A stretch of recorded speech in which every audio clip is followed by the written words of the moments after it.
साथ ही है। अस्सलाम वालेकुम everyone, I hope everyone is doing good. Guys, ये लेक्चर 1 है कैफ 1 का, विच इज़ FAR 1। तो देखते हैं ज़रा कि इसमें क्या है। आज ओरिएंटेशन क्लास है, हम ना इस पेपर को समझेंगे और हम समझने की कोशिश करेंगे कि हम इस पेपर को कैसे लेके चलेंगे और प्रॉब्लम समझेंगे, डूज समझेंगे और डोंट समझेंगे यार कि इसमें है क्या। तो ये लेक्चर 1 है कैफ 1 और FAR 1 का। आज का एजेंडा सेट करते हैं पहले, मतलब आज हम बात करेंगे किन एरियाज़ के ऊपर। सबसे पहले ये डिसाइड करते हैं ताकि आप लोगों को आइडिया हो कि आज हमने क्या करना है, फिर उसके बाद बढ़ते हैं आगे। तो आज का एजेंडा है, हम सबसे पहले बात करेंगे इंट्रोडक्शन पे। किसका इंट्रोडक्शन? ऑब्वियसली सबसे पहले मैं अपने आप को इंट्रोड्यूस कराऊंगा, तो पहला काम तो मैं ये करूँगा। इसी में अब मैं अपना पढ़ाने का तरीका भी समझाऊंगा कि हम किस तरह इस सब्जेक्ट को लेके चलेंगे। इंट्रोडक्शन के बाद फिर हम लोग क्या करेंगे, इंट्रोडक्शन के बाद फिर हम लोग फ़ौरन मूव कर जाएंगे अपने पेपर पैटर्न पे। हम लोगों ने समझना है कि हमारा पेपर पैटर्न क्या है, पेपर स्ट्रक्चर क्या है, कि हमारे पेपर में आता क्या है। और हमें किसी भी टॉपिक को पढ़ते हुए ना ये पता होना चाहिए कि ये टॉपिक कितने मार्क्स के लिए आएगा। जी बच्चे, अब तो हम क्या बात करेंगे, पेपर स्ट्रक्चर पे बात करेंगे और अंडरस्टैंड करेंगे। और हम किसी भी टॉपिक को ना पेपर स्ट्रक्चर के साथ हमेशा रिलेट करके चलेंगे। मतलब आपको पता होना चाहिए जो टॉपिक हम पढ़ रहे हैं वो पेपर में कहाँ पे और कितने मार्क्स के लिए आएगा। तो हम इसके ऊपर बात करेंगे। फिर उसके बाद गाइज हम लोग पेपर स्ट्रक्चर को पढ़ने के बाद फिर हम लोग सिलेबस को समझेंगे कि यार हमारा सिलेबस क्या है।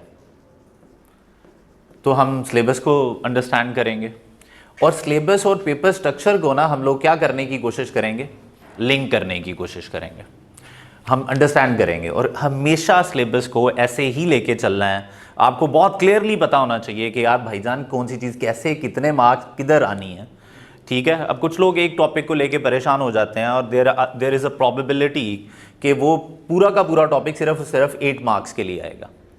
अब अगर आप 8 मार्क्स के क्वेश्चन को लेके परेशान हो और बाकी 92 को लेके खुश नहीं होना, तो इसका मतलब ये है कि आप पेपर में जाते हुए पेपर में बैठ के परेशान रहेंगे। तो भाई आपको बहुत क्लियरली पता होना चाहिए कि सिलेबस का कौन सा एरिया कितने मार्क्स के लिए है। सिलेबस को समझने के बाद पेपर स्ट्रक्चर के साथ उसे लिंक करने के बाद देन फिर हम लोग समझेंगे क्या कि हमारा स्टडी मटेरियल क्या है, हम कौन सा स्टडी मटेरियल यूज़ करेंगे, हम कौन सा स्टडी मटेरियल यूज़ कर सकते हैं, हम इनके ऊपर बात करेंगे। तो हम स्टडी मटेरियल पे बात करेंगे, बुक्स पे, नोट्स पे, हम इन सारी चीज़ों पे बात करेंगे। जब हम स्टडी मटेरियल भी समझ लेंगे और देखेंगे कि एडिशनल क्या हो सकता है, यानी हर वो चीज़ जो कि एक बुक में लिखी हुई है वो हमने फॉलो करनी है नहीं करनी, सारी की सारी बातें। फिर एक बड़ा पंगा चल रहा है आजकल FAR 1 में। इतनी इनिशियल स्टेजेस पे ICAP ने बोल दिया है कि ये ओपन बुक एग्ज़ाम है। ओपन बुक एग्ज़ाम का मतलब ये है कि भाईजान जो ओरिजिनल स्टैंडर्ड्स की बुक्स हैं उन्हें हम रेड बुक्स बोलते हैं, ये अलाउड हैं कि आप एग्ज़ाम में लेके जा सकते हैं। अब ये रेड बुक्स क्या हैं? वैसे तो जो स्टैंडर्ड्स बनाने वाले, अब अगर आपको नहीं पता स्टैंडर्ड क्या होता है, किसी एक एसेट का, किसी एक लायबिलिटी का, किसी एक इनकम और एक्सपेंस का ना अकाउंटिंग ट्रीटमेंट सारा एक जगह पे उन्होंने इकट्ठा किया होता है। अब वो एक जगह पे इकट्ठा किया हुआ है, उसकी छोटी सी एक बुकलेट सी बना देते हैं, उसके कुछ पेजेस होते हैं, हम कह देते हैं यार ये एक स्टैंडर्ड है। हेल्प इस तरह मिल जाती है कि जब भी आपको अकाउंटिंग में किसी एक एसेट का मसला आता है ना, तो आपको पता होता है यार ये स्टैंडर्ड है, पढ़ लेते हैं, उसमें ये वाला एरिया पढ़ लेते हैं। तो आप लोगों को ना इस तरह हेल्प मिल जाती है अकाउंटिंग को समझने में। तो अकाउंटिंग स्टैंडर्ड्स की ये ओरिजिनल बुक है। अब अलाउ कर दी है एग्जामिनर ने कि भाईजान ये आप लेके आ सकते हैं। तो इस बुक को कितना यूज़ किया जा सकता है, इन पे कितना रिलाई किया जा सकता है, हम इस बात को आज ही क्लियर करेंगे। क्योंकि ये क्वेश्चन है जो एंड तक चलता रहता है, सर रेड बुक्स का क्या करना है, रेड बुक्स का क्या करना है। तो आज मैं अपने थॉट्स बताऊंगा और मैं उसके साथ रीजनिंग भी समझाऊंगा कि हुआ क्या है और कैसे हुआ है। फिर रेड बुक्स के बाद फिर हम लोग क्वेश्चन आंसर सेशन ज़रा कर लेंगे, क्वेश्चन एंड आंसर सेशन ले आएंगे हम लोग। वैसे formally question and answer session है, अदरवाइज मैं क्वेश्चंस हर स्टेप पे ले रहा हूँगा। लेकिन जब मैं यहाँ पे हूँ तो प्लीज़ स्टडी मटेरियल का नहीं पूछना आप लोगों ने। जब मैं स्टडी मटेरियल पे हूँ तो आपने ये रेड बुक का नहीं पूछना। तो ये सिर्फ और सिर्फ एजेंडा सेट करने का पर्पज़ ये है कि आपको पता हो कि मैंने कौन कौन सी चीज़ों पे बात करनी है, ताकि हम किसी भी स्टेज पे ना या किसी भी पॉइंट पे रेलिवेंट रहें। तो हम अभी इधर उधर घूमते ना फिरें, तो ये काम हम लोगों ने करना है। ठीक हो गया जी। अच्छा, अब आ जाते हैं इस एजेंडा को बताने के बाद अब मैं अपना इंट्रोडक्शन कराता हूँ। सबसे पहले कि मैं कौन हूँ, मैं आप लोगों को पढ़ाऊँगा कैसे, किस तरह लेके चलता हूँ, मैं अब आप लोगों को ये बातें समझाऊँगा। तो सबसे पहले यार मैं अपना इंट्रोडक्शन कराता हूँ। नाम आप लोगों ने मेरा सुन ही लिया होगा, नाम है मेरा ज़ुबैर सलीम।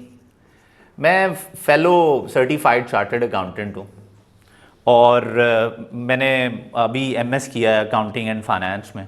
अकाउंटिंग मुझे बहुत अच्छी लगती है, कितनी अच्छी लगती है इसकी मैं एग्जांपल्स थोड़ी देर में देता हूँ। मैंने पढ़ाना शुरू किया था 1 जनवरी 2007 में। ये पहला दिन था जब मैंने पढ़ाना शुरू किया था 1 जनवरी 2007 में। अब अगर मैं देखूँ 1 जनवरी 2007 से लेके आज तक तो ऑलमोस्ट 16 ईयर्स एंड कोई 3 माह हो चुके हैं मुझे पढ़ाते हुए। शुरू मैंने किया था बिल्कुल बेसिक अकाउंटिंग के पेपर से। FAR 1 को भी आप, जो कैफ 1 है हमारा, आप इसको भी बेसिक पेपर ही समझ सकते हैं। फिर मैं एडवांस पेपर्स की तरफ जाता गया। आजकल मैं कौन सा पेपर पढ़ा रहा हूँ मैं आप लोगों को बताता हूँ। हमारे पाकिस्तान में ना कुछ प्रोफेशनल बॉडीज़ बड़ी फेमस हैं। सबसे पहले हमारी अपनी professional body which is ICAP, और हम ICAP के स्टूडेंट्स हैं। दूसरी जो प्रोफेशनल बॉडी थोड़ी फेमस है ICAP के बाद, दैट इज़ ACCA, और फिर ICW में भी अब कुछ स्टूडेंट्स हैं। इसके अलावा ना एक और बॉडी है विच इज़ सीमा। जिस तरह पाकिस्तान में हमारे पास है ICM में ना, बिल्कुल इसी तरह सीमा भी एक प्रोफेशनल बॉडी है जो कि कॉस्ट एंड मैनेजमेंट अकाउंटिंग की बॉडीज़ हैं। ये 4 बॉडीज़ हैं। ये लिखने की वजह क्या है मैं आप लोगों को समझाता हूँ। कैफ आपका जो ICAP है ना, ICAP में अकाउंटिंग, फाइनेंशियल अकाउंटिंग जो हमारा पेपर है जिसके लिए हम इकट्ठे हुए हैं, इसके 4 पेपर्स हैं। सबसे पहला पेपर कौन सा है यार? सबसे पहला है जी इंट्रोडक्शन टू अकाउंटिंग। तो पहला पेपर है आपका इंट्रोडक्शन, जो कि ऑलमोस्ट सारे पढ़ के आए हुए हैं। दूसरा पेपर है आप लोगों का FAR 1, यहाँ पे हम लोग हैं, यहाँ पे हम बात कर रहे हैं। तीसरा जो पेपर है दैट इज़ FAR 2, जिस पे हम बात कर रहे हैं। ये इसका एडवांस्ड वर्जन है, और देन ये कैफ लेवल तक ये एग्ज़ाम्स हैं। फिर उसके बाद ना हम लोग चले जाते हैं CA फाइनल में, और वहाँ पे आता है advanced accounting and financial reporting, जो कि CFAB 1 है। इसको हम CFAB 1 बोलते हैं नंबरिंग में, और वैसे ये नाम है इसका advanced accounting and financial reporting. तो ये 4 पेपर्स हैं। अब मैं कहाँ पे हूँ ज़रा और करें। ये पेपर मैं काफ़ी सालों से पढ़ा रहा हूँ, एडवांस लेवल का। यहाँ से मैंने शुरू किया था, फिर मैंने FAR 2 पढ़ाना शुरू किया, फिर मैंने FAR 1 शुरू किया, और कुछ 2017 और 16 और 18 में ना को 2-3 साल में ये इंट्रोडक्शन टू अकाउंटिंग भी पढ़ाता रहा हूँ, जब ये बेसिकली कैफ 1 हुआ करता था। उसके बाद मैंने छोड़ दिया था। आजकल मैं एक प्रोसेस में हूँ, इस इंट्रोडक्शन टू अकाउंटिंग को भी रिकॉर्ड करा रहा हूँ। तो ये टोटल पे 4 पेपर्स हैं, और चारों के चारों से किसी ना किसी तरह मैं कनेक्टेड हूँ यहाँ पे बहुत एक्टिवली, और यहाँ पे बहुत ज़्यादा एक्टिव नहीं हूँ, लेकिन I have a clear idea कि इंट्रोडक्शन टू अकाउंटिंग में आप क्या पढ़ के आए हैं। उसके बाद दूसरी बॉडी है ACCA बॉडी। ACCA बॉडी में ना फाइनेंशियल अकाउंटिंग की स्ट्रीम में टोटल 3 पेपर्स हैं। पहला पेपर कौन सा है जी? पहला पेपर है उनका फाइनेंशियल अकाउंटिंग का। बचपन में मैं पढ़ाता होता था, मेरा बचपन मतलब टीचिंग का बचपन, जो कि जैन 2007 में के करीब था। उसके बाद मैंने छोड़ दिया। इन 2 पेपर्स के लेवल के पेपर हैं FR फाइनेंशियल रिपोर्टिंग उसे बोलते हैं, और देन फिर इस लेवल का पेपर है SPR। ऑब्वियसली जो स्टाइल ऑफ क्वेश्चंस हैं वो इंटायरली डिफरेंट हैं, वहाँ पे बॉडी डिफरेंट तरीके से सोचती है, ICAP डिफरेंट तरीके से सोचता है। तो ये वाले 2 पेपर्स मैं अभी पढ़ा रहा हूँ ACCA में। इसके अलावा बैक इन 2015-16 ये ICW की 2 पेपर्स हैं यहाँ पे, एक कॉर्पोरेट रिपोर्टिंग और एक एडवांस कॉर्पोरेट रिपोर्टिंग है, ये मैं पढ़ाता रहा हूँ। और सीमा में भी 2 पेपर्स हैं, और एक एडवांस लेवल का और एक बेसिक लेवल का, जो मैं 2014 में पढ़ा चुका हूँ। तो ये इंट्रोडक्शन देने का पर्पज़ ये है कि मुझे बड़ा क्लियरली आइडिया है कि कौन सी बॉडी में एग्जामिनर किस तरह चीज़ों को पूछता है, हमारा एग्जामिनर किस तरह सोचता है, और हमारा एग्जामिनर एक और काम करता है अब के डिफरेंट बॉडीज़ के क्वेश्चन से ना आइडियाज़ लेता है कि मुझे किस तरह के क्वेश्चंस बनाने चाहिए। और समटाइम्स तो इतना आइडियाज़ लेता है, इतना आइडिया लेता है कि पूरा का पूरा क्वेश्चन उठा लेता है, 2-4 बीच में लाइंस ऐड करता है, नाम चेंज करता है, करेंसी चेंज करता है, और पूरा का पूरा क्वेश्चन लेके आता है। तो मैं क्या करने वाला हूँ, मैं बिल्कुल हमारे लेवल पे जितने भी एरियाज़ हैं जो भी एरियाज़ हैं, मैं आप लोगों को सिर्फ और सिर्फ हमारे पास पेपर्स नहीं कराऊंगा। और भाई हमारे पास पेपर्स तो इंपॉर्टेंट हैं ही, उसके बगैर तो आप चल ही नहीं ना सकते। तो मैं उनको कराने के साथ साथ आप लोगों को क्लियरली आइडिया दूंगा यार यही टॉपिक्स इधर कैसे पूछे जाते हैं और यही टॉपिक्स ICW की बुक्स में कैसे पूछे जाते हैं, ताकि अगर एग्जामिनर दूसरी जगहों से कुछ चीज़ें उठाता है और अपना जो स्टाइल है, जो स्पेसिफिक स्टाइल है, अजीब सा स्टाइल जो है, उसको चेंज करने की कोशिश करता है तो हमें क्लियर आइडिया हो। तो ये मैं सिर्फ और सिर्फ इसलिए समझा रहा हूँ कि डिफरेंट जो बॉडीज़ का मेरा एक्सपीरियंस है, I am going to use that experience in FAR1। ये पेपर्स हैं जो कि करंटली मैं पढ़ा रहा हूँ। इसके अलावा जो हमारे इंटरनेशनल अकाउंटिंग स्टैंडर्ड्स हैं, इनका मैं ट्रेनर हूँ। मेरी क्लाइंटल है डिफरेंट कंट्रीज़ में, मैं फ्रीक्वेंटली ट्रैवल भी करता रहता हूँ। कोविड के बाद ज़रा चीज़ें ज़्यादा ऑनलाइन हो गई हैं। रिसेंटली मैंने रिफा यूनिवर्सिटी है, आप लोगों ने नाम सुना होगा, उनके अकाउंट्स डिपार्टमेंट को मैंने ट्रेनिंग दी है पेंशन्स पे। उनका पेंशन डिपार्टमेंट मतलब उनका जो डिपार्टमेंट, उनके यहाँ पेंशन्स का मेकनिज़म नहीं था, वो पेंशन का मेकनिज़म इंट्रोड्यूस कराना चाह रहे थे। तो मैंने उन्हें ट्रेन किया है कि भैया आप अकाउंटिंग कैसे करेंगे पेंशन्स की, और कौन से प्लान्स किस तरह आपकी ऑर्गेनाइजेशन को इम्पैक्ट करेंगे।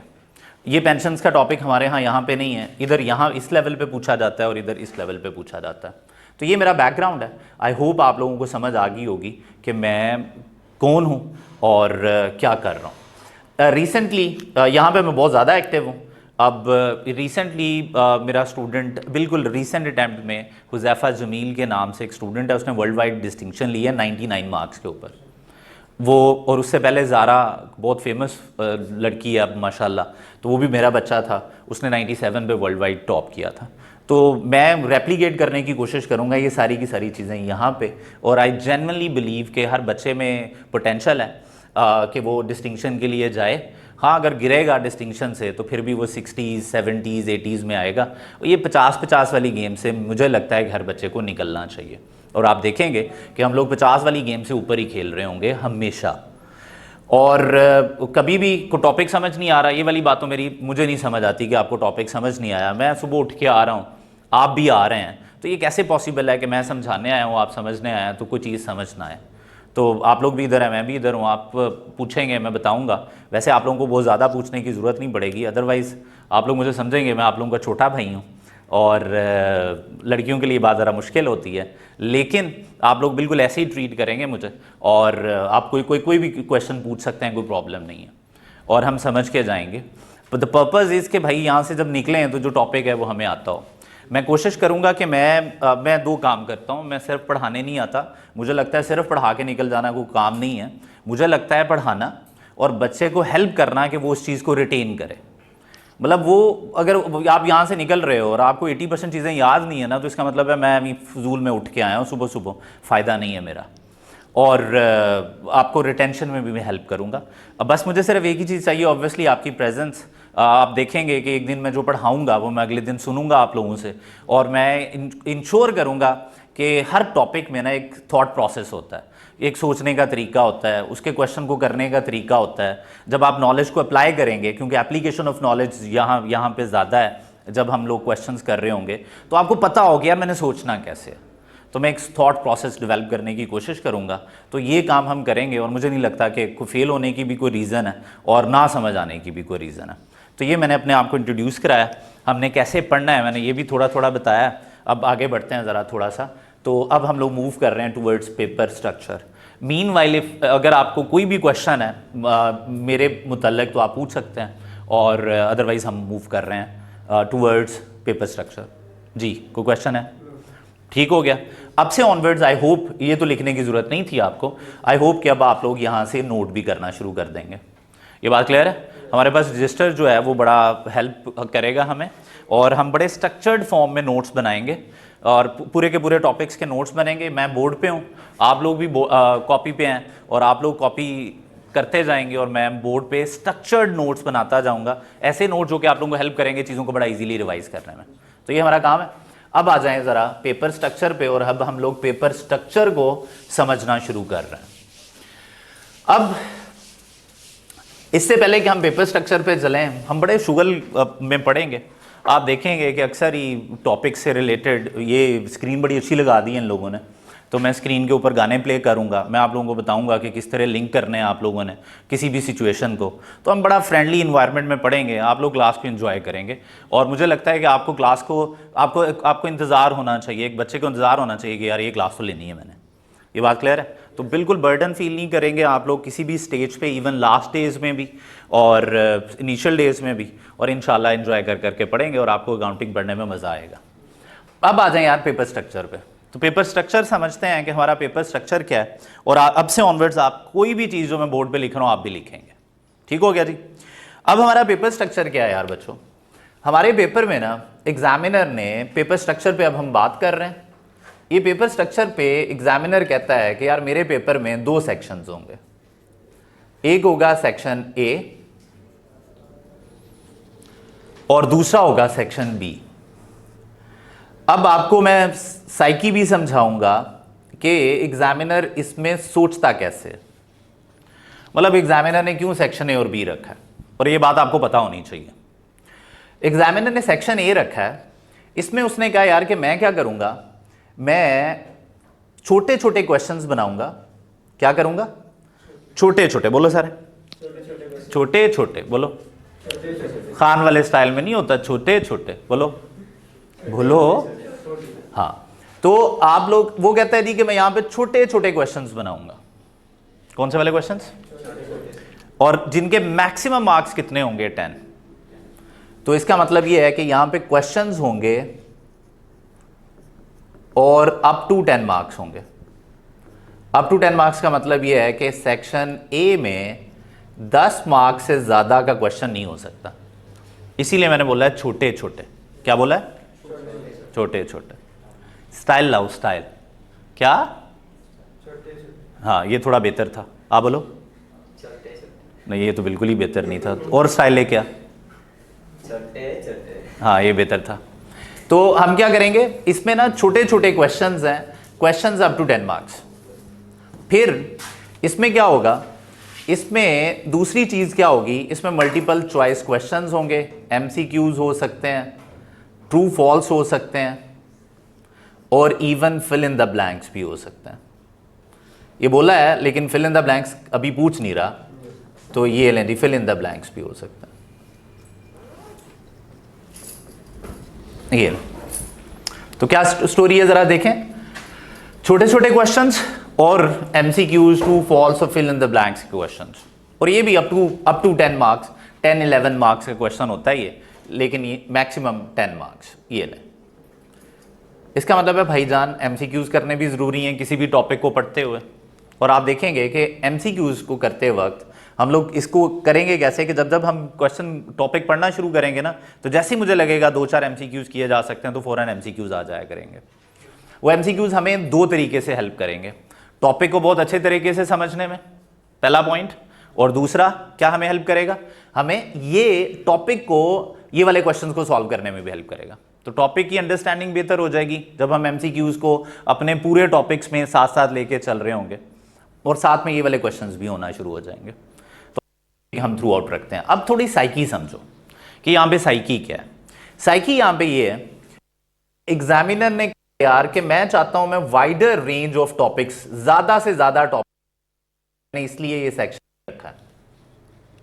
खुद सोचो, अगर 10 मार्क्स से अप टू 10 मार्क्स का क्वेश्चन है तो मिनिमम क्वेश्चंस यहां पे कितने बनेंगे? 40 मार्क्स के 4। एक क्वेश्चन होता है हमेशा एमसीक्यूज का 10 नंबर, और 4 क्वेश्चंस और बन सकते हैं क्योंकि सेक्शन ए कितने मार्क्स का टोटल? 50। मजे की बात यह है कि 4 नहीं बनते, 5 बनते हैं। इसमें से कोई 8 मार्क्स का होता है, कोई 7 मार्क्स का होता है, कोई एक ही क्वेश्चन में 4-4 मार्क्स के 2 पार्ट्स होते हैं। तो यूजली यहां पे देखा गया है कि सेक्शन ए में यूजली 5 to 6 क्वेश्चंस होंगे। अब मुझे बताएं कि अगर 5 to 6 क्वेश्चंस हैं और बीच में एक क्वेश्चन में समटाइम्स 2-2 पार्ट्स भी होते हैं, तो कितने टॉपिक्स यहां पे पूछे जा सकते हैं? बताएं। 7 to 8 टॉपिक्स। अब अगर टोटल आपके 13 टॉपिक्स हैं या आपके टोटल 12 टॉपिक्स हैं, तो मेरे भाई आपको लगता है कि कोई टॉपिक मिस किया जा सकता है? सिलेक्टिव स्टडी पे आप जा सकते हैं, मतलब चले जाएं, आपको रोक तो कोई नहीं रहा, लेकिन पेपर में जाके टेंशन होगी। तो इस सेक्शन ए एग्जामिनर ने बनाया हुआ है कि जो वाइडर रेंज ऑफ टॉपिक्स है ना उनको अंडरस्टैंड कर सके। मतलब वो बच्चों से पूछ सके और बच्चों को बता सके कि पुत्र सिलेक्टिव स्टडी करके नहीं आना। तो हम लोगों ने पहला काम क्या करना है, हमने सिलेक्टिव स्टडी नहीं करनी, और वो इसलिए नहीं करनी कि सेक्शन ए में जो छोड़ के जाएंगे कहीं ना कहीं आ जाएगा। क्या ये बात क्लियर है? और ये वाइडर रेंज ऑफ टॉपिक्स को पूछने के लिए क्या किया है। तो 5 to 6 क्वेश्चंस यहां पे आप लोगों को मिलेंगे। फिर अब एक होता है टॉपिक को थोड़ा सा पूछ लेना। अब जब आप एक 4 मार्क्स का क्वेश्चन बनाएंगे या 5-6 मार्क्स का क्वेश्चन बनाएंगे ना, तो क्या होगा, तो वो थोड़े से एरिया पे बन सकता है। अब इतना बड़ा टॉपिक है, उसमें से एक छोटे से एरिया के ऊपर ही पूछ सकता है वो। तो अब एक टॉपिक को डेप्थ में टेस्ट करने का मौका नहीं मिला उसे सेक्शन ए में। टॉपिक्स तो थोड़े थोड़े करके बहुत ज़्यादा पूछ लिए, लेकिन एक टॉपिक को डिटेल में पूछना है उसने, वो नहीं पूछ पाया वो। अब अगर वो नहीं पूछ पाया तो क्या करेंगे हम लोग, तो भाईजान फिर क्या होगा, ज़रा और करें। इसके लिए उसने बना लिया सेक्शन बी। यहाँ पे वो टॉपिक को डेप्थ में और बहुत ज़्यादा डिटेल में समझना चाहता है आपसे। वो चाहता है कि एक बच्चा की डिटेल चेक करूँ कि इस टॉपिक को कितना अच्छा तैयार किया हुआ। तो ये भी 50 मार्क्स का पार्ट है, लेकिन यहाँ पे अप टू 20 मार्क्स के क्वेश्चंस होंगे। यूजुअली यहाँ पे 3 क्वेश्चंस होते हैं। और क्या होते हैं जी, ज़रा जल्दी से बताएं। अप टू 20 मार्क्स और टोटल 3 क्वेश्चंस होते हैं यहाँ पे। कोई एक 18 मार्क्स का, कोई एक 20 का और कोई 12-15 इस तरह। तो यानी 10 से ऊपर, 10 से ऊपर निकल जाता है और अप टू 20 मार्क्स के क्वेश्चंस यहाँ पे होते हैं। तो सर ये यहाँ पे क्या करेगा, डेप्थ डिटेल में किसी टॉपिक को पूछेगा। यहाँ पे बस पूछेगा लेकिन ज़्यादा डिटेल में नहीं पूछेगा। और यहाँ पे यूजुअली 3 क्वेश्चंस होते हैं। तो फिर मेरे भाई टोटल क्वेश्चंस पेपर में कितने आएंगे ज़रा देखें। 5 या 6 इधर होंगे, 6 हो गए, 3 इधर होंगे, तो टोटल कितने क्वेश्चंस हो गए, 9। अगर इधर 5 हुए और इधर 3 हुए तो टोटल कितने हो गए, 8। तो 8 से 9 क्वेश्चंस आपको पेपर में मिलेंगे। ये आप लोगों का क्या है जी, पेपर स्ट्रक्चर। अब अगर इसको लेके कोई क्वेश्चन है तो पूछो। अच्छा इधर क्या आएगा, इधर क्या आएगा, ये ऑब्वियसली जब मैं सिलेबस समझाऊंगा तो मैं सिलेबस को लिंक करूंगा। सेक्शन ए सेक्शन बी में क्या क्या आता है, एग्जामिनर ने बड़ी क्लियर गाइडेंस दी हुई है कि भाई सिलेबस के कौन से एरियाज हैं जो इधर पूछे जाएंगे सिर्फ, और कौन से एरियाज हैं जो सिर्फ इधर पूछे जाएंगे। तो ये जो बात मैंने की है ना, सिर्फ इधर पूछे जाएंगे, ये गलत किया मैंने। इधर वाले टॉपिक्स तो इधर भी आ सकते हैं। मतलब एक डिटेल्ड टॉपिक है, एग्जामिनर ने कहा हुआ है मैं 20 नंबर तक का पूछ सकता हूँ। वो भाई 20 नंबर तक का पूछ सकता है ना, तो 10 नंबर भी तो पूछ सकता है उसमें से। तो जो टॉपिक्स मैं कहूँगा ना मेजर टॉपिक्स हैं, वो भाई वो इधर भी आएंगे, वो इधर भी आएंगे। लेकिन कुछ टॉपिक्स जो मैं कहूँगा इधर ही आ सकते हैं, वो इधर ही आएंगे। फिर वो उनकी जगह नहीं है कि वो इधर आए। एक आधी एडजस्टमेंट बन के तो आ सकते हैं, लेकिन ये नहीं होगा कि पूरा का पूरा टॉपिक इधर टका दिया उसने और आप कह रहे हैं यार ये क्या हो गया। तो सर बड़ी अच्छी सेग्रीगेशन एग्जामिनर ने दी है हमें सिलेबस में। अब हम सिलेबस पे चलते हैं, लेकिन meanwhile if you have any question regarding paper structure तो प्लीज़ पूछेंगे। अब से ऑनवर्ड्स मैं बोर्ड पे जो भी लिख रहा हूँ ये आप लोग लिखेंगे। क्या ये बात क्लियर? बोलो दोबारा, ये ओके है? ओके। अब ये ओके वाला भी स्टाइल पे पैदा करो। बोलो दोबारा, ये ओके है? सारे बोलो नहीं स्टाइल में बोल। वो है क्या परेशान बैठा हुआ है सुबह सुबह, बोलो नहीं, थोड़ा स्टाइल लेके आ, जल्दी लेके आ, टाइम नहीं है। नहीं हाँ ये ज़रा बेहतर था, जल्दी। सना पुत्र नहीं, स्टाइल लेके आओ बच्चे। चलो ठीक है, मरे ओके मिल रहे हैं मुझे, लेकिन देखते हैं 2-4 दिनों में मैं ठीक कर लूँगा तुम लोगों का, एटलीस्ट ओके तो ठीक कर ही लूँगा। अब हम लोग किस पे जा रहे हैं, ज़रा जल्दी से बताएं यार। सिलेबस पे। किस पे जा रहे हैं, ज़रा जल्दी से बताएं।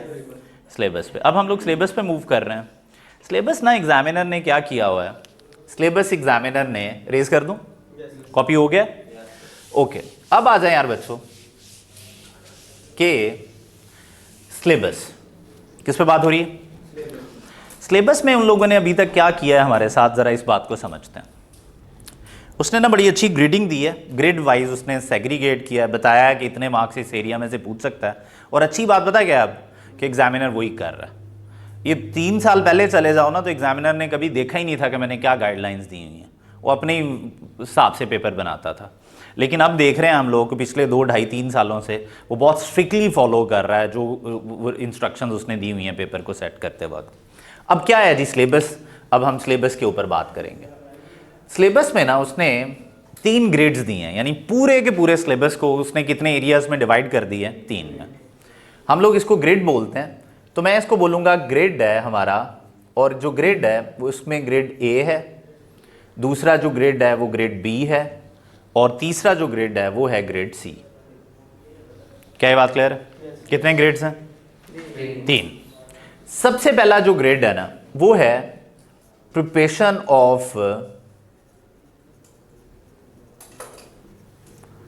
फाइनेंशियल स्टेटमेंट्स का। जी सर, सबसे पहला ग्रेड क्या है? प्रिपरेशन ऑफ फाइनेंशियल स्टेटमेंट्स, ये पहला ग्रेड है। ये ग्रेड ए है, यहां तक हम साथ हैं? दूसरा जो ग्रेड है दैट इज फ्रेमवर्क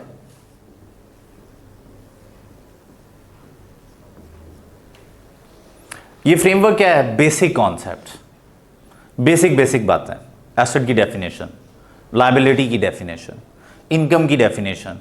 तो जो बेसिक कॉन्सेप्ट्स होते हैं ना वो सारे के सारे कहां पे गिवन है? फ्रेमवर्क में। क्या ये बात क्लियर है? फ्रेमवर्क को आप दीन ईमान भी कह सकते हैं अकाउंटेंट्स का।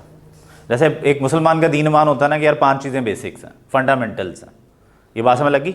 बिल्कुल इसी तरह फ्रेमवर्क क्या है? दीन ईमान है इन लोगों का। तो इन लोगों ने ना अपना दीन ईमान एक जगह पे लिखा हुआ है कि हम एसेट किसे बोलेंगे, हम लायबिलिटी किसे बोलेंगे, हम इनकम किसे बोलेंगे।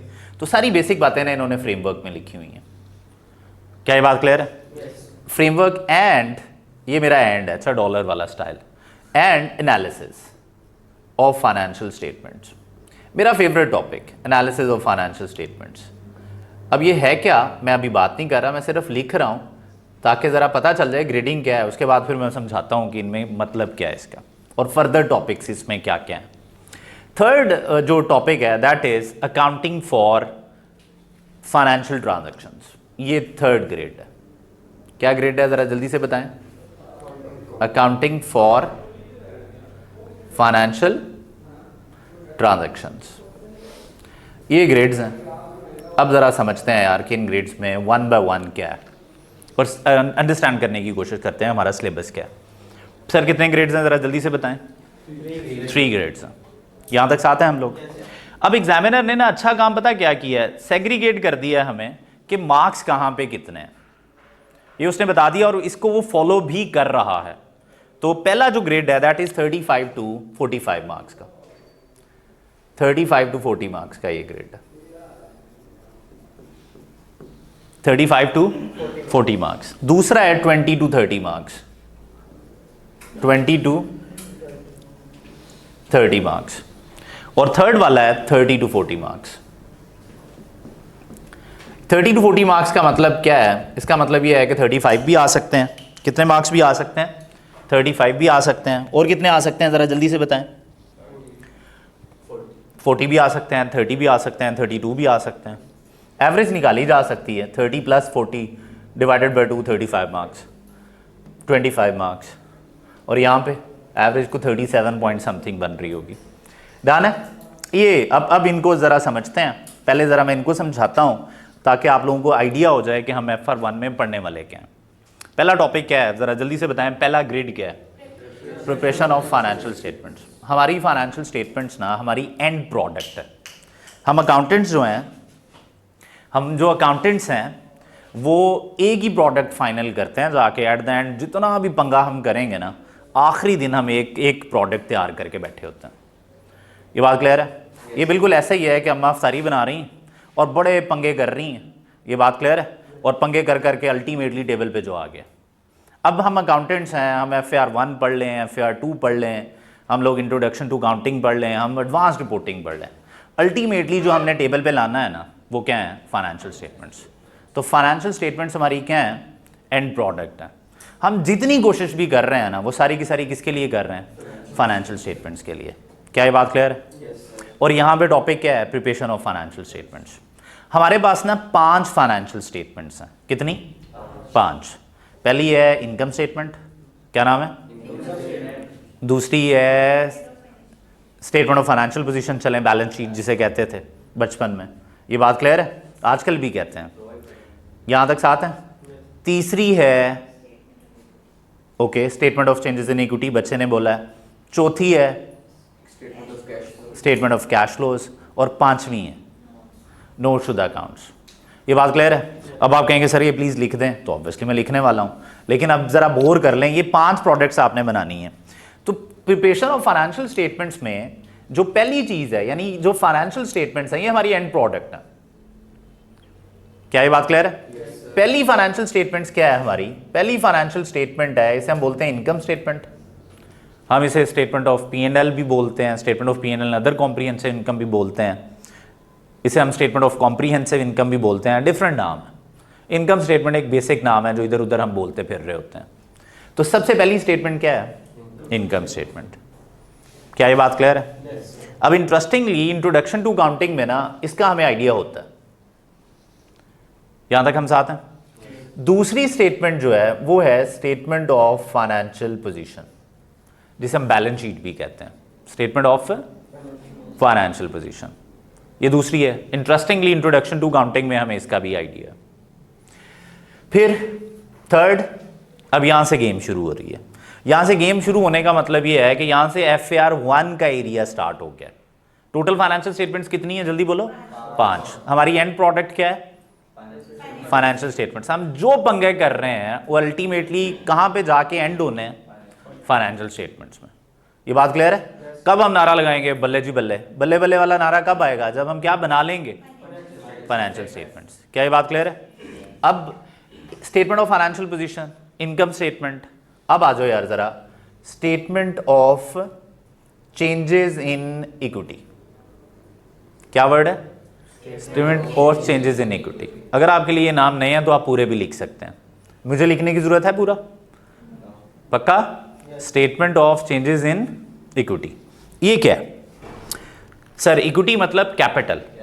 इक्विटी मतलब सोल ट्रेडर बिजनेसेस जो होते हैं, जो सिर्फ एक ऑनर होता है जिसका, या पार्टनरशिप्स जिसमें एक से ज्यादा ऑनर्स होते हैं, उनमें ऑनर जो बिजनेस में दे दे उसको क्या बोलते हैं? कैपिटल। क्या बोलते हैं? ऑनर की इन्वेस्टमेंट क्या कहलाती है? ऑनर की इन्वेस्टमेंट। कंपनीज में ना उसी कैपिटल का नाम रख दिया हमने इक्विटी। क्या नाम रख दिया? इक्विटी। अब वर्ड पे गौर करो, statement of changes in equity. तो आप इक्विटी में चेंजेस दिखा रहे हैं एक स्टेटमेंट के ऊपर। क्या दिखा रहे हैं? Statement of changes in equity पे किस में चेंजेस दिखा रहे हैं? इक्विटी में। और इक्विटी में चेंजेस क्या आती हैं? जो कैपिटल में चेंजेस आती हैं। कैपिटल में क्या चेंजेस आती हैं? ऑनर जब पैसे देता है तो कैपिटल बढ़ता है, तो यहां पे जब भी ऑनर पैसे देगा तो ये बढ़ेगा। बस कैपिटल का नाम क्या रखा हुआ हमने? E for equity. क्या ये बात क्लियर है? E for equity. यहां तक हम साथ हैं?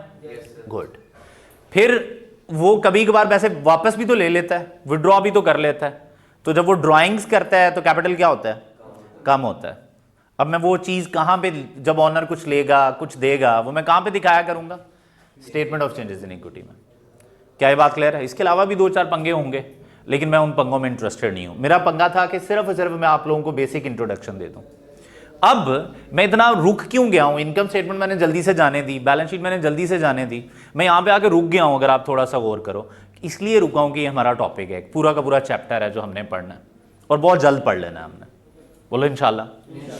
अब आ जाओ, ये statement of changes in equity, ये पहला एरिया है जी फाइनली फाइनेंशियल स्टेटमेंट्स का, जो स्पेसिफिकली हमारे सिलेबस में है और एक चैप्टर है सेपरेट। फोर्थ स्टेटमेंट जो है फाइनेंशियल स्टेटमेंट, वो है स्टेटमेंट ऑफ कैश फ्लोज। ये मैं पूरा नाम लिख रहा हूं, आप स्टेटमेंट ऑफ कैश फ्लोज। ये है स्टेटमेंट ऑफ कैश फ्लोज। क्या नाम है? स्टेटमेंट ऑफ कैश फ्लोज की एक स्टेटमेंट है, जिसमें हम बताते हैं पैसा बिजनेस में आया कहां से और गया किधर, किधर से आया किधर गया। क्या ये बात क्लियर है?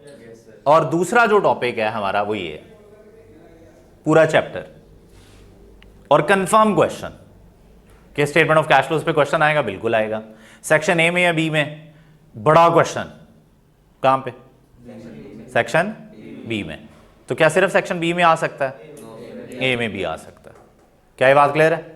बड़ा topic, statement of changes in equity, बड़ा टॉपिक। बड़ा टॉपिक का मतलब क्या है? सेक्शन ए में भी आ सकता है और बी में भी। 10 से ज्यादा जाने की कोशिश करेगा कि जरा बच्चों का हिसाब लगाता हूं, तो बी में आ जाएगा। वो कहेगा नहीं यार बस पूछ लो, ए में रहेगा। क्या ये बात क्लियर है? Yes sir. आगे अब आ जाओ जी, थर्ड 4 स्टेटमेंट्स हो गई हैं, और फोर्थ स्टेटमेंट के बाद आती है 5वीं स्टेटमेंट। ये है नोट्स टू द अकाउंट्स, इन्हें डिस्क्लोजर नोट्स भी बोलते हैं। ये मैंने बोला है जी A/C मेरा अकाउंट्स है, नोट्स टू द अकाउंट्स। इसमें हर वो चीज जो इधर है, जो इधर है, इधर है, इधर है, उसकी डिटेल्ड कहां पे है? Notes to the accounts. आप समझे नोट्स टू द अकाउंट्स आपकी वर्किंग्स है। यहां पे जब आपको एक एसेट लिखते हैं ना बैलेंस शीट में, यहां पे आपको इनकम लिखते हैं, तो वो आप लोग टोटल में दिखा रहे होते हैं। भाई उसका ब्रेकअप किधर है? किधर है उसका ब्रेकअप? तो आंसर है कहां पे होगा? नोट्स टू द अकाउंट्स में। तो हर एक वैल्यू की डिटेल जाननी है ना, तो कहां से मिलेगी? नोट्स टू द अकाउंट्स में। ये बड़ी समराइज्ड होती हैं। यहां पे आप एक ही लाइन में लिख के बैठे होते हैं सारी सेल्स। ओ भाई कितनी प्रोडक्ट्स थी जो आप बेच रहे हैं? 5। ओ भाई हर प्रोडक्ट से कितना सेल्स आ रही हैं, ये कहां से इंफॉर्मेशन मिलेगी? प्रॉपर्टी प्लान एंड इक्विपमेंट, आपने कहा जी प्रॉपर्टी प्लान एंड इक्विपमेंट इतना है मेरे पास। ओ भाई उसमें प्रॉपर्टी कितनी है, उसमें प्लांट कितना है, तो उसका ब्रेकअप क्या है, ये सारा कुछ कहां से मिलेगा?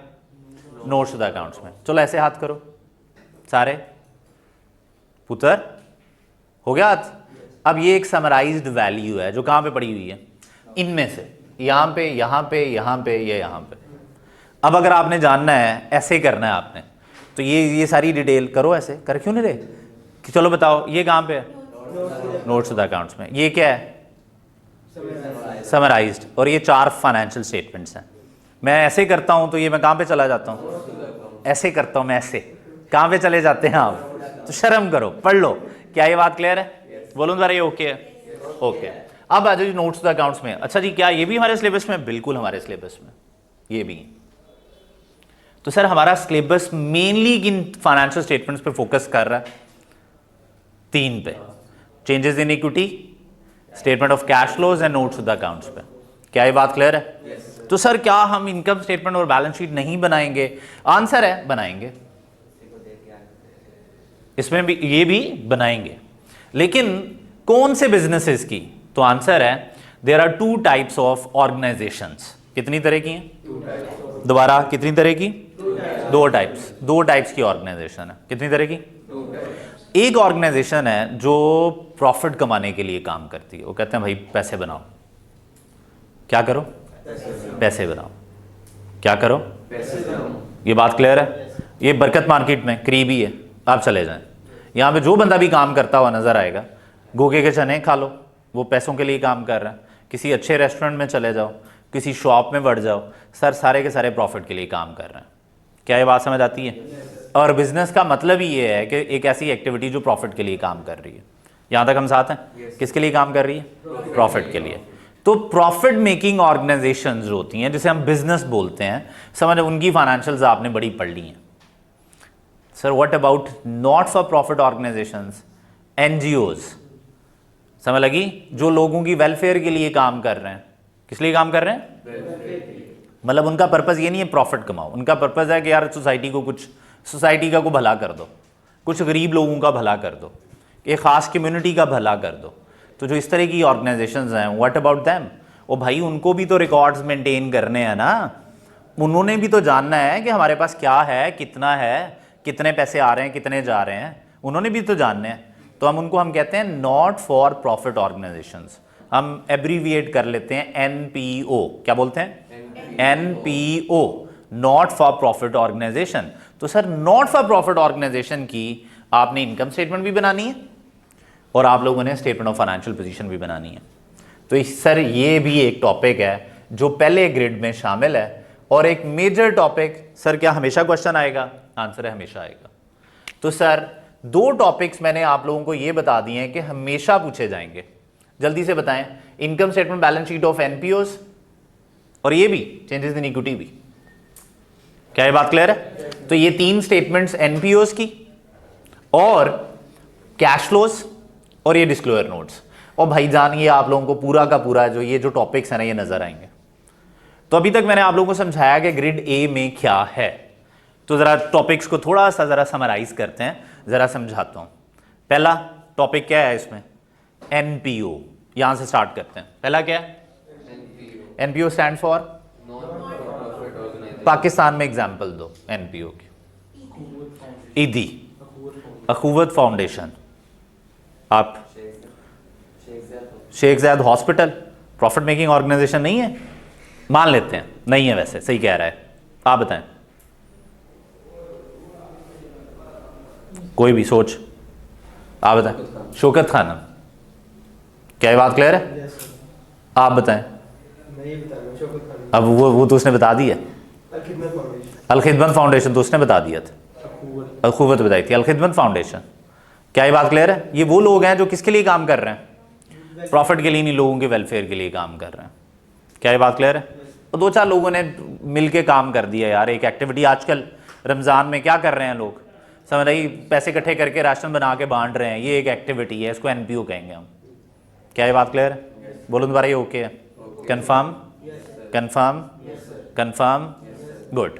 अब आप लोगों ने का एक काम है, आप लोगों ने ना गूगल करना, आई एम अज्यूमिंग कि आपके पास अभी नेट नहीं है, आप लोगों ने ना टॉप 10 एनपीओज देखनी है पाकिस्तान में, कौन सी हैं, कौन सी देखनी है? टॉप 10। इसमें जो दूसरे तीसरे नंबर पे और पहले नंबर पे आती हैं, आपने वो उनके तो नाम ही नहीं लिए, तो इतना तो बंदे को पता होना चाहिए यार कौन लोग अच्छा काम कर रहे हैं पाकिस्तान में। क्या ये बात क्लियर है? कल मैं पूछूंगा, रट्टे ना लगाना, तो बस ऐवी 2-4 याद कर लेना, ठीक है? ओके। अब मुझे बताएं अगला टॉपिक क्या है? पहला टॉपिक है एनपीओ, कंफर्म क्वेश्चन। सर देखें ना, उसने 35 to 40 मार्क्स पूरे करने हैं, एनपीओ पे कंफर्म क्वेश्चन बनाएगा। क्या ये बात क्लियर है? Okay. Statement of changes in equity, दूसरा topic. Statement of cash flows, तीसरा टॉपिक। डिस्क्लोजर नोट्स, चौथा टॉपिक। क्या ये बात क्लियर है? अब ये जो डिस्क्लोजर नोट्स है ना, अब वो इधर आ रहे हैं नहीं आ रहे, इसके ऊपर थोड़ी सी डिबेट है। इसको, ये जो नोट्स ऑफ द अकाउंट्स है ना, ये बनवाता है हर स्टैंडर्ड। क्या करता है? हर स्टैंडर्ड ना इसके ऊपर थोड़ी सी बात करता है। अब वो स्टैंडर्ड इधर है नहीं, वो स्टैंडर्ड है इधर, इसलिए ना हम डिस्क्लोजर नोट्स को इधर भी ला सकते हैं कि यार ये इधर का टॉपिक है। अब इधर और कोई टॉपिक है? आंसर है यस, एक और टॉपिक है, और वो क्या है जी? एरर्स। एरर्स का impact on these financial statements. क्या बोल रहा हूं मैं? एरर्स का impact on these financial statements. तो एरर्स का टॉपिक है, और उसके लिए एक स्टैंडर्ड भी है विच इज IS 8। क्या है, जरा जल्दी से बताएं। IS 8। क्या इतनी बात समझ लगी आप लोगों को? पक्का, कंफर्म? अब आप लोग ना थोड़ा बिखर गए हैं। क्या? थोड़ा बिखर गए हैं, टॉपिक भी थोड़ा बिखर गया, अजीब सा हो गया। ग्रेड ए में क्या है सर? तो मेरा ख्याल है एक छोटा सा दायरा लगाते हैं। क्या लगाते हैं? छोटा सा दायरा, और उस दायरे में समझने की कोशिश करते हैं कि भाई ग्रेड ए में क्या है सर, प्लीज जरा लिख दें इधर। क्लियर है? सबसे पहला टॉपिक जरा जल्दी से बताएं, नॉट फॉर प्रॉफिट ऑर्गेनाइजेशन। ये नॉट है, ये प्रॉफिट है, और ये ऑर्गेनाइजेशन है। डन है? एनपीओ पहला टॉपिक समझ लग गया? ओके। दूसरा टॉपिक क्या है सर? ये ग्रेड ए को डिटेल में समझ रहे हैं। दूसरा टॉपिक क्या है सर? बिल्कुल जी, statement of changes in equity. इसके ऊपर एक स्टैंडर्ड है which is IAS 1, international accounting standard 1। Standard क्या होता है? किसी एक चीज के ऊपर सारी अकाउंटिंग एक जगह पे लिख दी होती है, उसको हम स्टैंडर्ड बोलते हैं। यहां तक हम साथ हैं? गुड। तीसरा topic, statement of cash flows. Statement of, अब ये मैं इस पर थोड़ी थोड़ी बात कर चुका हूं, इसलिए मैं पूरा नहीं लिख रहा। ओके है ना सर? इस पे एक स्टैंडर्ड है विच इज IAS 7। ये हमारे सिलेबस के पार्ट है। यहां तक सारे साथ हैं? फोर्थ जी, impact of errors on financial statements, जिसको हम एरर्स का टॉपिक भी कहते हैं। ये रेक्टिफिकेशन ऑफ एरर्स पढ़ा था इंट्रोडक्शन टू अकाउंटिंग में, दोबारा पढ़ेंगे हम लोग, तसल्ली से पढ़ेंगे दोबारा। क्या ये बात क्लियर है? तो impact of errors on financial statements, और देन IS 8 ये एरर्स को भी डील करता है, और 2-4 और पंगे हैं, मैं उस डिटेल में नहीं जा रहा। क्या ये बात क्लियर है? और एक और टॉपिक भी लिखा हुआ है, benefits of these financial statements. क्या लिखा हुआ है इनका? ये भी अब नीचे लिखा हुआ है, मैं इधर ही लिख रहा हूं, एंड देयर बेनिफिट्स। ये सर आपका ग्रेड ए है, और इसमें से 30 to 40 मार्क्स बनने हैं। क्या ये बात क्लियर है? मुझे बताएं हमारी एंड प्रोडक्ट क्या है?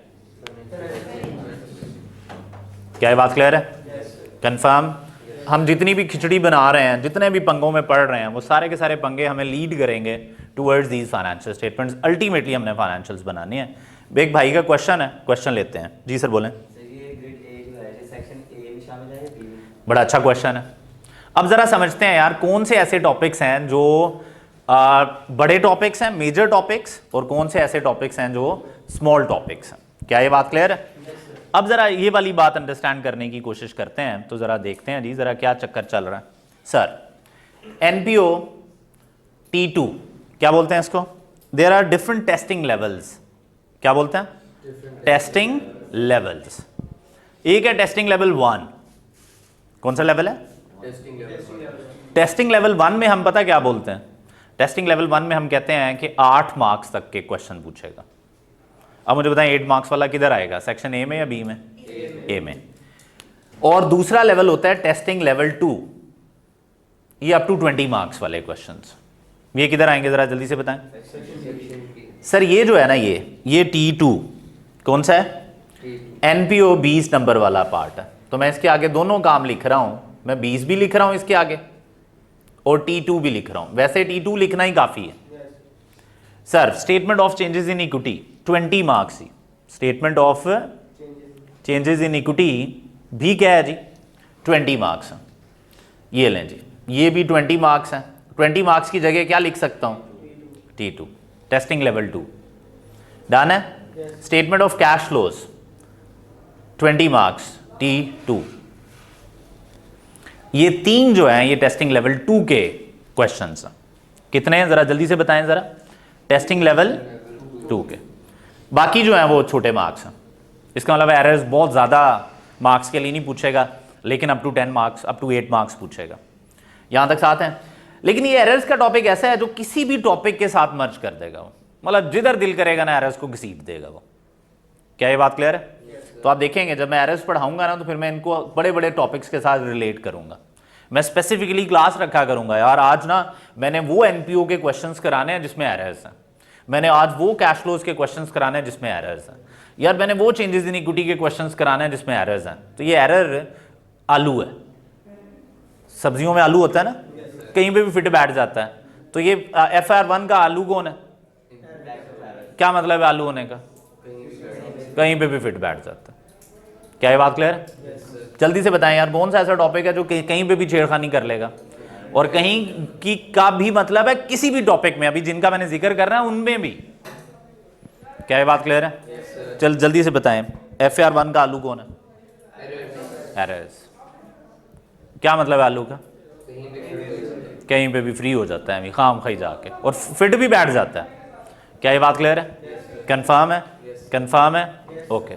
अब आ जाओ यार बच्चों, framework and analysis of financial statements, जिसको हम लोग कहते हैं ग्रिड बी। क्या बोलते हैं?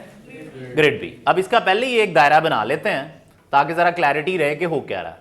ये लेंज। अब इसमें क्या क्या आता है सर? इसमें सिर्फ 3 टॉपिक्स हैं। एक तो खुद ही लिखा हुआ है हमने, इसको बोलते हैं हम लोग फ्रेमवर्क। क्या बोलते हैं? क्या बोला था मैंने? फ्रेमवर्क क्या है?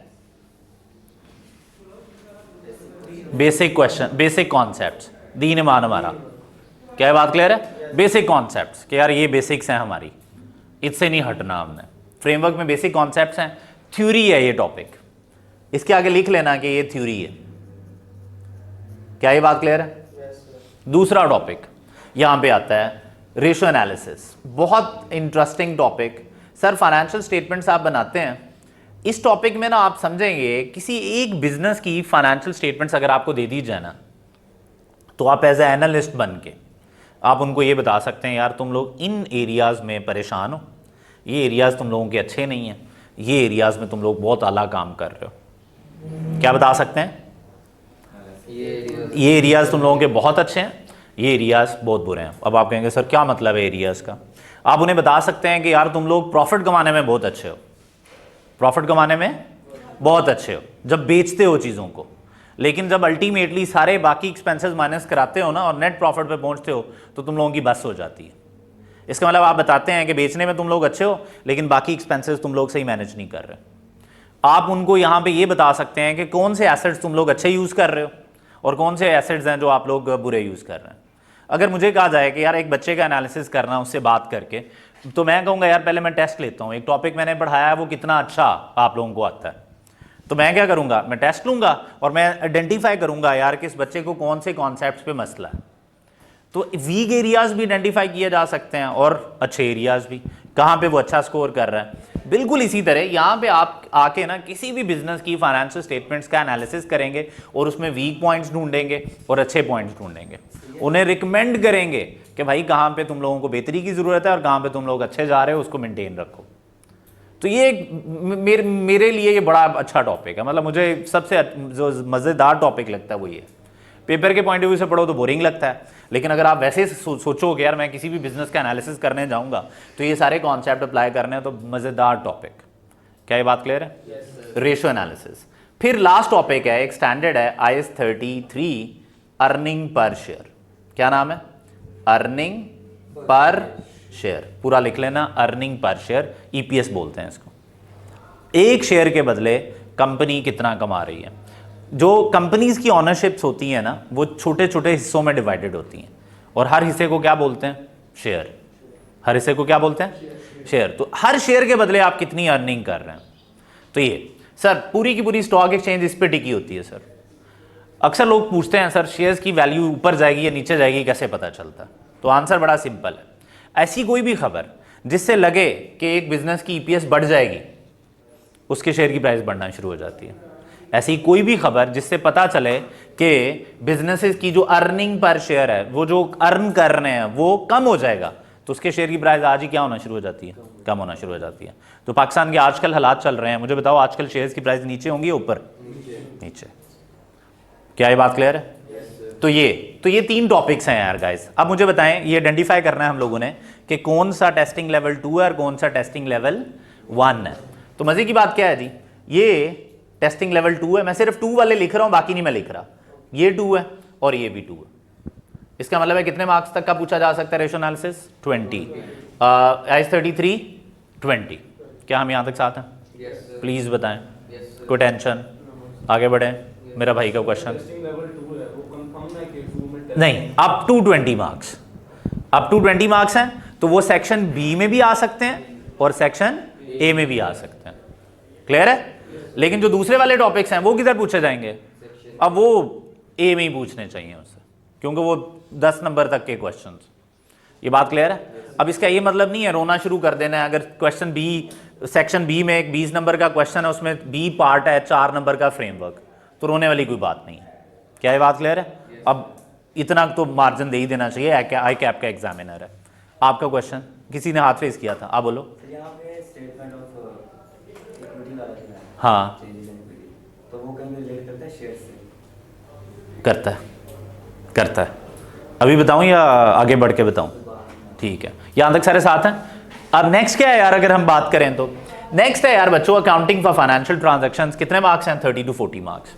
इसमें सारे के सारे अकाउंटिंग स्टैंडर्ड्स हैं, तो इनका एक डब्बा बनाते हैं और उसको समझते हैं यार कि इधर क्या क्या टॉपिक्स हैं।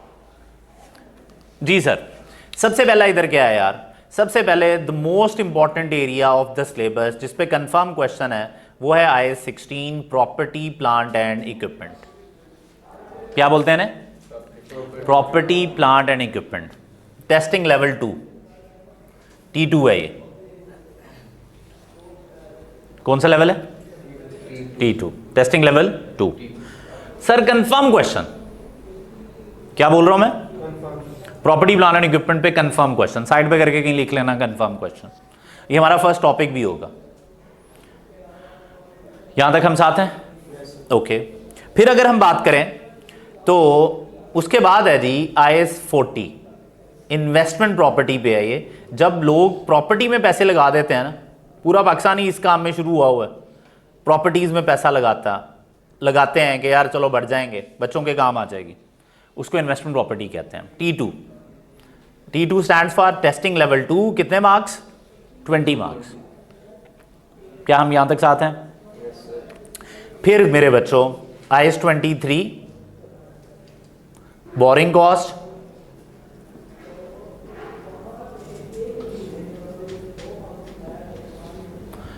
जब आप पैसा बोरो करते हो तो उसकी कॉस्ट विच इज इंटरेस्ट। जब आप उधार लेते हो लोगों से तो उस पर इंटरेस्ट देना पड़ता है, उस कॉस्ट को क्या बोलते हैं? बोरिंग कॉस्ट, उधार लेने की कॉस्ट विच इज इंटरेस्ट। फिर गवर्नमेंट कभी कभार आपको बिजनेसेस को ग्रांट्स, सब्सिडीज दे देती है। पाकिस्तान में सब्सिडी बोलते हैं, या आए दिन गवर्नमेंट कहती है सब्सिडी खत्म कर रहे हैं, सब्सिडी, ग्रांट, इसको बोलते हैं गवर्नमेंट ग्रांट्स, गवर्नमेंट। फिर कभी को खबर आई हो कि यार बुरा हो गया कुछ एसिड के साथ, एक एसिड है उसको आग लग गई, गाड़ी चल एक्सीडेंट हो गया। ये जो बुरी खबरें होती हैं ना, ये इंडिकेट करती हैं कि हमारे एसिड्स पे क्या आ गया है, लॉस। क्या आ गया ज़रा जल्दी से बताएं, लॉस। ये I-36 है इम्पेयरमेंट ऑफ एसिड्स पे। इम्पेयरमेंट ऑफ एसिड्स का मतलब है एसिड्स में रिडक्शन। क्या बोलते हैं, एसिड्स में रिडक्शन। बुरी खबर रिलेटेड टू एसिड्स क्या आ गई है, ज़रा जल्दी से बताएं, बुरी खबर आ गई है। क्या आई है, बुरी खबर। किससे रिलेटेड, एसिड से रिलेटेड। तो ये मेरे बच्चों स्टैंडर्ड्स हैं। कितने स्टैंडर्ड्स बन रहे हैं ज़रा जल्दी से बताएं, 5। कितने स्टैंडर्ड्स बन रहे हैं, 5। और इन 5 स्टैंडर्ड्स में से 30 to 40 मार्क्स हैं। तकरीबन 19 मार्क्स तक, 18 मार्क्स, 16 मार्क्स, 16 से ऊपर ये घेर लेता है। तो इसका मतलब है बाकी टॉपिक्स इंपॉर्टेंट है, वो भी पूछे जाएंगे। यार अगर 16-17 इधर आ गए हैं, अभी भी कितने अवेलेबल हैं 30 to 40 में, तो 14 to 24 मार्क्स अभी भी अवेलेबल हैं। तो ये जो टॉपिक्स हैं इनमें से कुछ ना कुछ आपको पेपर में नज़र आता ही है। और मैं आप लोगों को बता चुका हूँ, there are 2 sections, section A B. Section A उसने इसीलिए बनाया है कि इन सारी की सारी चीज़ों को क्या कर सके, आपसे पूछ सके। और मेजॉरिटी चीज़ें पेपर में नज़र आएंगी 1-2 चीज़ों के अलावा। लेकिन ये आप लोगों का सिलेबस था। सिलेबस को लेके अब अगर कोई परेशानी है, कोई टर्म समझ नहीं आ रही तो पूछें, अदरवाइज़ तो हमने एक चीज़ के ऊपर बात करनी है और ये हमारे टॉपिक्स हैं। मैं चाह रहा हूँ कि आप टॉपिक्स गिने, मुझे बताएं। सेक्शन ये जो ग्रेड बी है इसमें कितने टॉपिक्स हैं, 3 हो गए टॉपिक्स। इसमें कितने हैं गिने, पहले ही गिने हुए हैं 5। क्लियर है, 5 और 3 टोटल 8। और यहाँ पे कितने हैं, तो 8 और 5 तो 13 टॉपिक्स हैं हमारे जो हम लोगों ने पढ़ने हैं। बोलो दोबारा, ये ओके है स्टाइल में, दोबारा। यार भाई क्या उदासी है यार, है नहीं, बंदा इस उम्र में ये काम करे ही ना। अब हो गया जो होना था, बस छोड़, अब आगे बढ़। क्लियर है, आगे बढ़े, कंफर्म है, आगे बढ़े, आगे बढ़े। चलें, अभी तक हम लोगों ने 3 चीज़ों पे बात की। मैंने अपने आप को इंट्रोड्यूस कराया कि मैं बहुत अच्छा टीचर हूँ।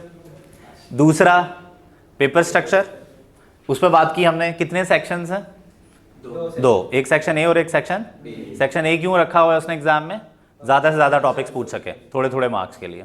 सेक्शन बी क्यों रखा हुआ है, डिटेल क्वेश्चंस पूछने के लिए। डिटेल क्वेश्चंस में कौन से एरियाज आएंगे, जिसके साथ T2 लिखा हुआ है या 20 मार्क्स लिखे हुए हैं। Done, okay. सिलेबस कितने एरियाज में डिवाइडेड है, 3।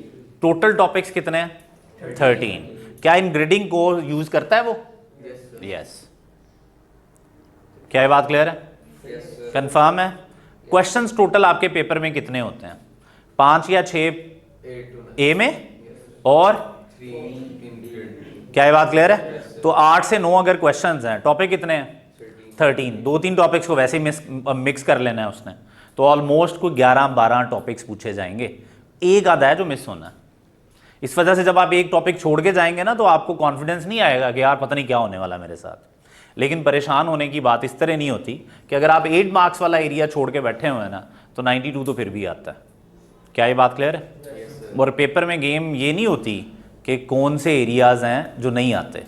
पेपर में गेम होती है जो आते हैं। लड़ना किस पे होता है आप लोगों ने, जो आते हैं। जो नहीं आते तो थोड़ा कॉन्फिडेंस पैदा करो भाई कि मुझे जो चीज़ आती है आती है। क्या ये बात क्लियर है? अब हम लोगों ने सिलेबस पे बात कर दी। अब हम लोग आ रहे हैं, मूव कर रहे हैं टूवर्ड स्टडी मटेरियल। कौन सा स्टडी मटेरियल है जो हम लोग यूज़ करेंगे? क्या ये बात क्लियर है? बोलो दोबारा, ये ओके है? गुड। अब आ जाओ यार बच्चों स्टडी मटेरियल पे। ये रेस कर सकता हूँ मैं, कंफर्म? अब आ जाओ कि स्टडी मटेरियल क्या है।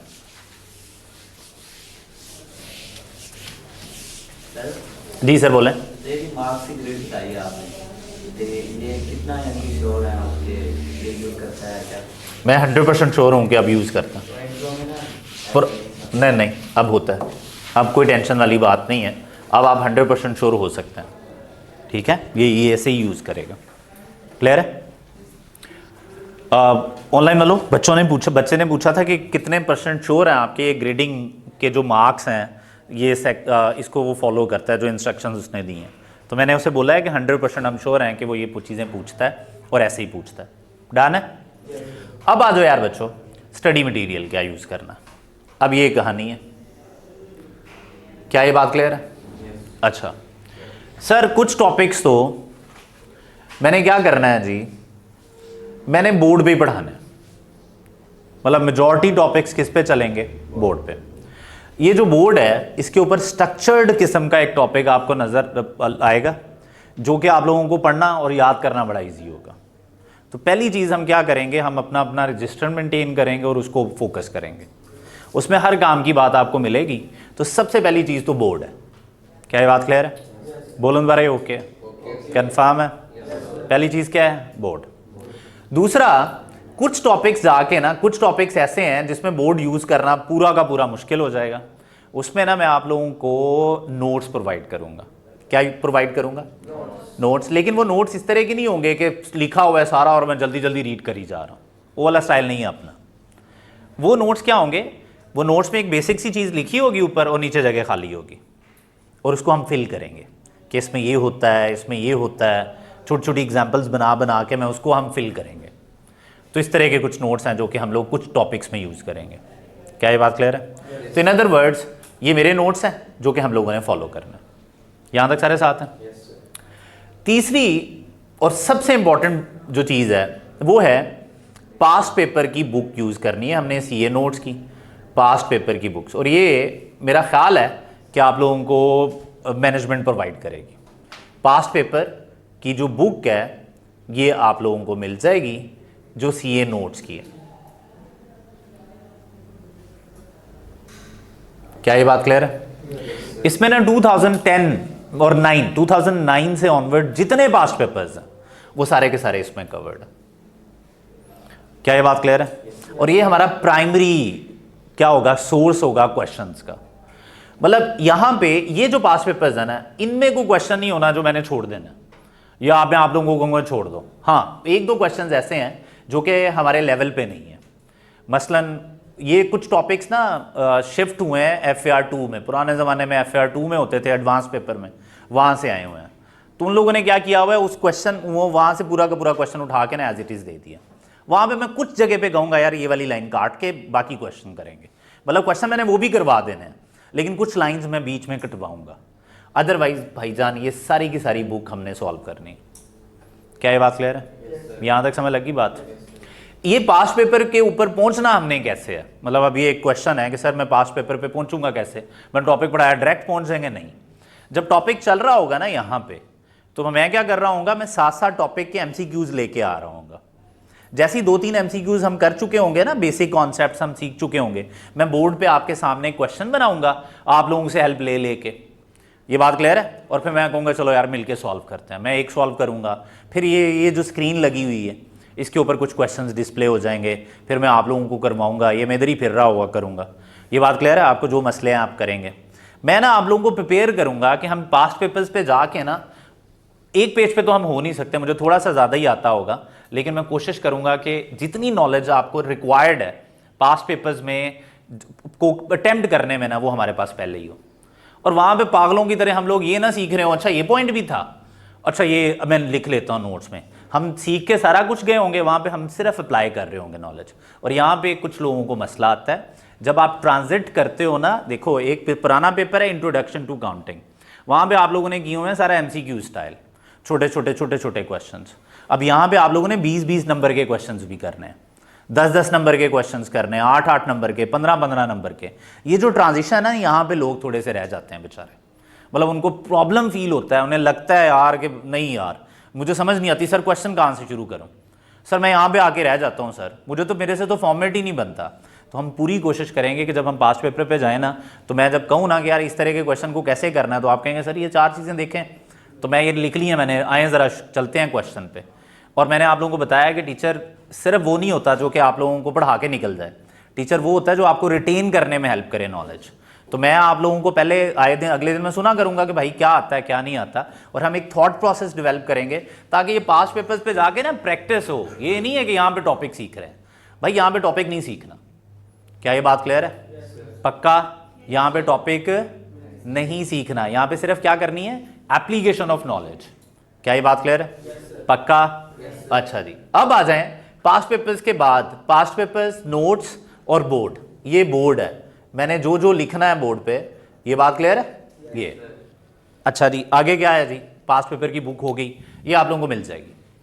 आगे सर फोर्थ पॉइंट क्या है जी, ये भी बताएं जरा। अब इसके अलावा क्या रिसोर्सेज हैं सर? हम अदर बॉडीज के पास्ट पेपर्स भी करेंगे। किसके पास्ट पेपर्स करेंगे? अदर बॉडीज के पास्ट पेपर्स भी करेंगे। कुछ क्वेश्चंस मैंने खुद बनाए हुए हैं टॉपिक्स के ऊपर, मैं अपने क्वेश्चंस भी लेके आऊँगा और वो भी हम करेंगे। अपने रेलिवेंट टॉपिक्स के क्वेश्चंस करेंगे अदर बॉडीज़ के। ये वजह मैं बता चुका हूँ, एग्जामिनर बड़ा इंस्पायर्ड है अदर बॉडीज़ से, ये बात क्लियर है, और वहाँ से क्वेश्चंस के आइडियाज़ लेके बनाता है यहाँ पे क्वेश्चंस। यहाँ तक हम साथ हैं? तो प्राइमरी सोर्स हमारा पास्ट पेपर्स है, लेकिन अदर बॉडीज़ के रेलिवेंट क्वेश्चंस भी पे भी हम फोकस करेंगे। यहाँ तक हम साथ हैं? अब आ जाओ फिफ्थ करनी है हम लोगों ने आई कैप की स्टडी टेक्स्ट। आई कैप की स्टडी टेक्स्ट। अब इसको पढ़ने का तरीका होता है, इसको पढ़ने का तरीका समझें। इसको पढ़ने का तरीका क्या है? इसको पढ़ने का तरीका ये है, क्या तरीका है? क्लास कितने बजे तक हमारी? 9:15 तक है, 30 तक है। ओके जी, आई कैप स्टडी टेक्स्ट, इसको पढ़ने का तरीका है। ये बात क्लियर है? अब क्या तरीका है, कोई बताए क्या तरीका? टॉपिक पढ़ेंगे, फौरन पढ़ लेंगे, क्या करना चाहिए बताएं जरा, क्या करना चाहिए? थोड़ा अच्छा, अब आप बताओ कैसे पढ़ना चाहिए? टॉपिक पढ़ने के बाद आपको क्या लगता है? फिर उसको स्टडी करना है, बात ठीक है। आपको क्या लगता है दोस्त? क्या? ठीक है,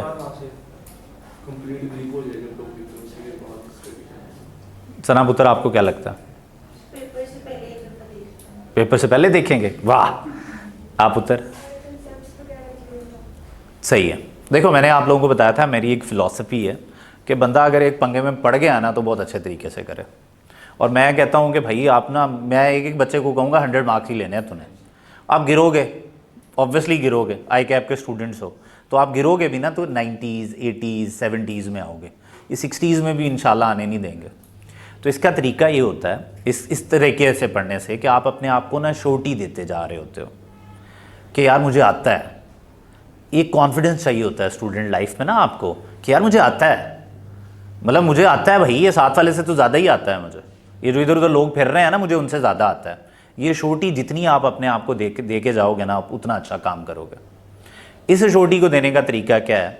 मैंने आप लोगों को बताया कि मैं पढ़ाऊँगा टॉपिक और अगले दिन सुनूंगा, तो मैं रिटेन करने में हेल्प कर रहा हूँ ना आप लोगों को। फिर मैंने कहा कि मैं इस प्रोसेस से चलूँगा, मुझे तो पता है पास्ट पेपर्स में क्या आया हुआ है, मुझे तो अगले पेपर्स का भी पता है क्योंकि स्ट्रीम में मैं पूरे पेपर्स पढ़ाता हूँ।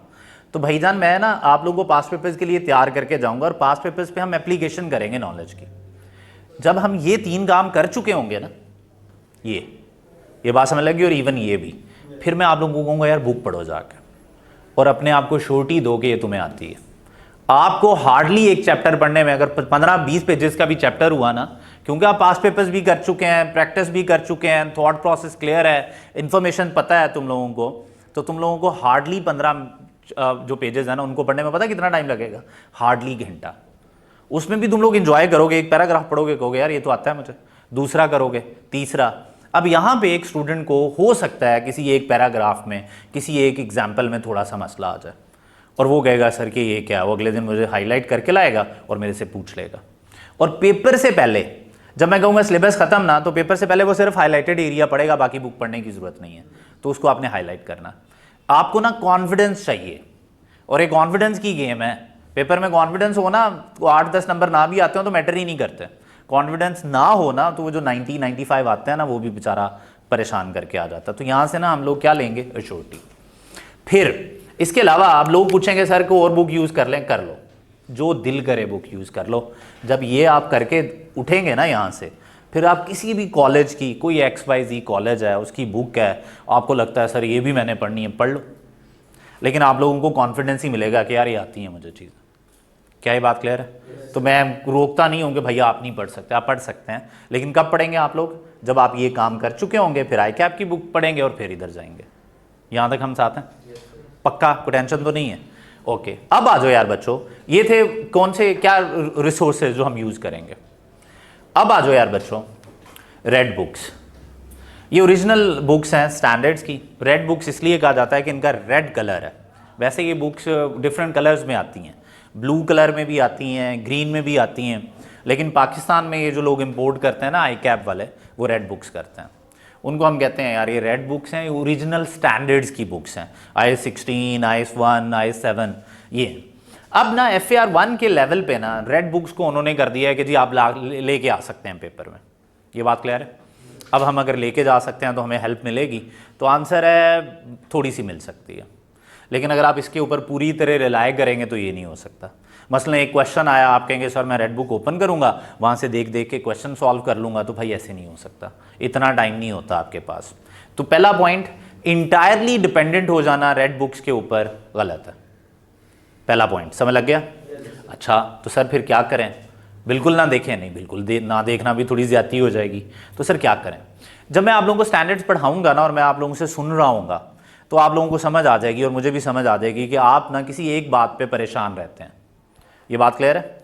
आप एक किसी एक टॉपिक में कोई एक एरिया है जिस पे आप परेशान हैं, आप कहते हैं सर मुझे ये भूल जाता है, तो मैं कहूँगा अच्छा यार ऐसे कर लो, रेड बुक ले आओ, मैं रेड बुक में ना आप लोगों को वो पैराग्राफ्स बता दूंगा जिसमें वो बातें लिखी हैं, मैं आप लोगों को कहूँगा पढ़ो, आप लोगों को पढ़ाऊँगा मैं कहूँगा यार कि ये तुम्हें पता होना चाहिए कि स्टैंडर्ड में ये पेज नंबर है, उसको आप लोग हाईलाइट भी कर सकते हैं कि अगर क्वेश्चन पेपर में आ गया इस चीज़ के ऊपर तो मैं जल्दी से ये चीज़ एक चीज़ देख सकता हूँ।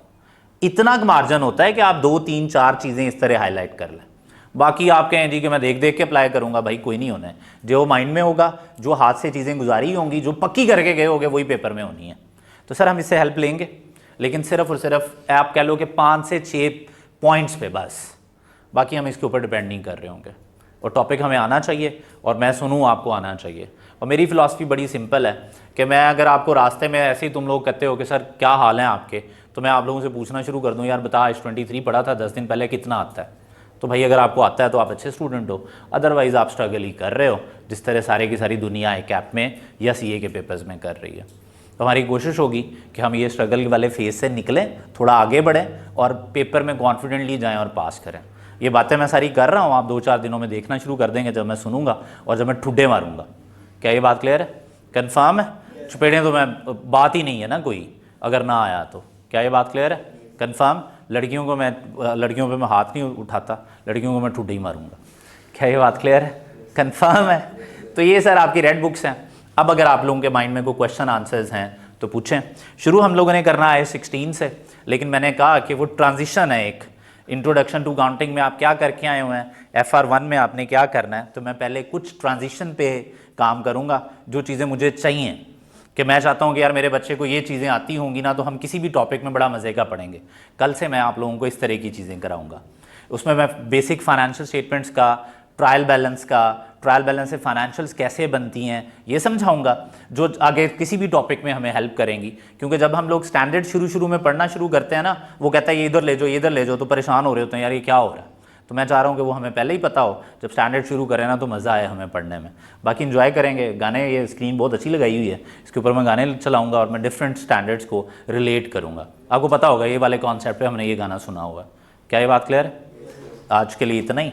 बाकी अगर आप लोगों के माइंड में आपको क्वेश्चन है तो प्लीज़ क्वेश्चन जी, क्वेश्चन।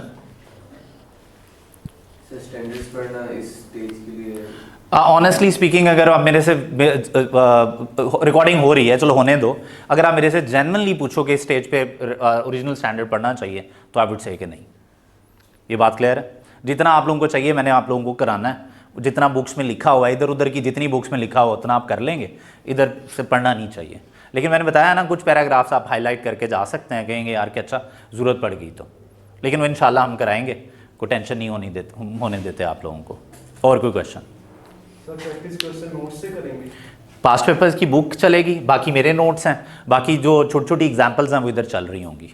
ये बात क्लियर है? वो मैं एक दिन पहले शेयर कर दिया करूँगा। कल मैंने कुछ क्वेश्चंस कराने हैं ना, अगर उसके लिए मुझे कुछ कॉपी चाहिए तो वो मैं आप लोगों को आते ही दे दिया करूँगा, एक दिन पहले ग्रुप में भी भेज दिया करूँगा, आते ही स्क्रीन पे आ जाया करेंगे और हम शुरू कर देंगे। बाकी मैं छोटी छोटी एग्जाम्पल्स मैं खुद बना के करा रहा हूँ। क्या ये बात क्लियर है? टेस्ट स्केड्यूल टेस्ट कैजुअल आपको भाई बताएंगे। ऑलमोस्ट हर वीक पे टेस्ट है एक, जो कि आप लोगों को चेक होके भी मिल जाया करेगा। वीकली टेस्ट है, लेकिन पहले वीक में शायद ना हम कर पाएँ टेस्ट, क्योंकि पहले वीक में हम स्टेज पे नहीं होंगे। और लेकिन दूसरे वीक से इंशाल्लाह टेस्टिंग शुरू है। हर वीक में एक टेस्ट हुआ करेगा और मिलके बैठ के डिस्कशन किया करेंगे कि क्या मसले आ रहे हैं। जो मसला भी आ रहा होगा ना, आना है तुम लोगों ने, मतलब बताना है मुझे। वैसे तो मैं इधर फिर के देख ही रहा हूँ, चुपड़े मार रहा हूँ, लेकिन फिर भी अगर कोई टेंशन है ना तो बतानी है तुम लोगों ने। ये बात क्लियर है? पास करना है इंशाल्लाह पहले अटेम्प्ट में और अच्छे मार्क्स के साथ। ज़्यादा बड़ा खेलेंगे, गिरेंगे भी ना तो पास हो ही जाएंगे। डन है? तो तैयारी करनी है हमने 100 मार्क्स की। ठीक हो गया जी? और किसी का कोई क्वेश्चन? लें जी, थैंक यू सो मच। इंशाल्लाह कल मुलाकात होती है। 2-3 दिन में ट्रांजिशन पे लगाऊंगा, जो बेसिक नॉलेज मुझे रिक्वायर्ड है मैं आप लोगों को दूंगा। इंजॉय करोगे उन टॉपिक्स को भी आप। Thank you so much. अल्लाह हाफिज़।